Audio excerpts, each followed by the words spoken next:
Hello everyone, welcome to educator space. आज इस video में हम हाफ फिल्ड और फुली फिल्ड इलेक्ट्रॉनिक कॉन्फ़िगरेशन के स्टेबिलिटी के बारे में पढ़ेंगे कि क्यों ये कॉन्फ़िगरेशन हाईली स्टेबल नेचर की होती हैं।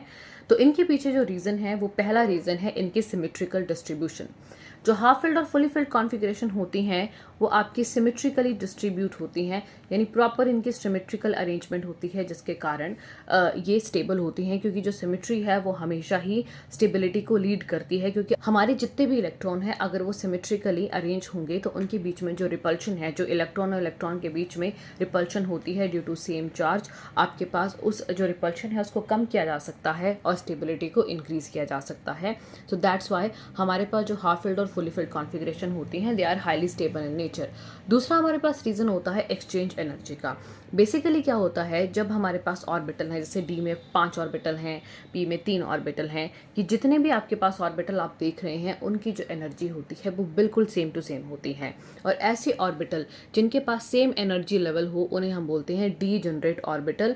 ये तब होता है जब कोई भी और एटम जो हमारे पास जितने भी आपके जो एटम है जिसको हम स्टडी कर रहे हैं for the half filled and fully filled configuration stability, अगर जब तक उसे कोई और एटम अप्रोच नहीं करता बॉन्ड बनाने के लिए, तब तक एनर्जी डी ऑर्बिटल की और पी ऑर्बिटल की बिल्कुल सेम टू सेम ही रहेगी। और ऐसे ऑर्बिटल को हम बोलते हैं डी जनरेट ऑर्बिटल्स। अब क्या है कि जो आपके पास डी जनरेट ऑर्बिटल होते हैं, जब वो प्रेजेंट होते हैं तो वो अपनी पोजीशन अपने आगे वाले इलेक्ट्रॉन के साथ एक्सचेंज कर सकते हैं। जैसे अभी यहाँ डी में हम 5 इलेक्ट्रॉन देख रहे हैं, हमारे पास यहाँ 5 इलेक्ट्रॉन है, तो जो पहला इलेक्ट्रॉन है वो इसके साथ भी अपनी पोजीशन चेंज कर सकता है, इसके साथ भी कर सकता है और इसके साथ भी। तो जब ये पोजीशन चेंज कर रहे होते हैं तो एक एनर्जी रिलीज होती है जिसे हम बोलते हैं एक्सचेंज एनर्जी।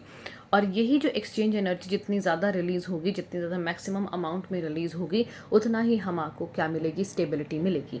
तो यही आपके पास फैक्ट है। जैसे यहाँ तक ये जो पहला इलेक्ट्रॉन था ये 4 तक एक्सचेंज कर सकता था, जैसे अब दूसरा है तो दूसरा इसके साथ भी एक्सचेंज कर सकता है, इसके साथ भी कर सकता है, इसके साथ भी, तो फिर 3 एक्सचेंजेस हो जाएंगी। फिर नेक्स्ट हमारे पास 2 एक्सचेंज आएंगी, फिर 1 आएगा। तो इस तरह से हमारे पास, तो इसी हिसाब से आपके पास जैसे यहाँ टोटल 10 एक्सचेंज आ जाएंगी, तो आपके पास जो हाफ फिल्ड और फुली फिल्ड कॉन्फ़िगरेशन है उनके पास ये मैक्सिमम एक्सचेंज का अमाउंट होता है as compared to other configuration. That's why they are highly stable in nature. तो ये एक रीज़न है। जैसे हम बात करेंगे क्रोमियम की, अब जैसे क्रोमियम और कॉपर है, इनकी जो कॉन्फ़िगरेशन होती है वो एक्सेप्शनल कॉन्फ़िगरेशन होती है। अब एक्सेप्शनल क्यों होती है? क्योंकि ये स्टेबिलिटी गेन करना चाहते हैं bye gaining half filled and fully filled configuration. जैसे क्रोमियम की जो कॉन्फ़िगरेशन होती है वो होती है आर्गन 3d5 4s1, तो ये होनी चाहिए, कायदे से इसकी होनी चाहिए थी 3d4 4s2, लेकिन for the sake of half filled configuration stability या for the sake of stability ये अपनी कॉन्फ़िगरेशन को हाफ फिल्ड बना लेती है 4s से इलेक्ट्रॉन लेके, क्योंकि 3d और 4s के बीच में एनर्जी डिफरेंस ज़्यादा नहीं होता।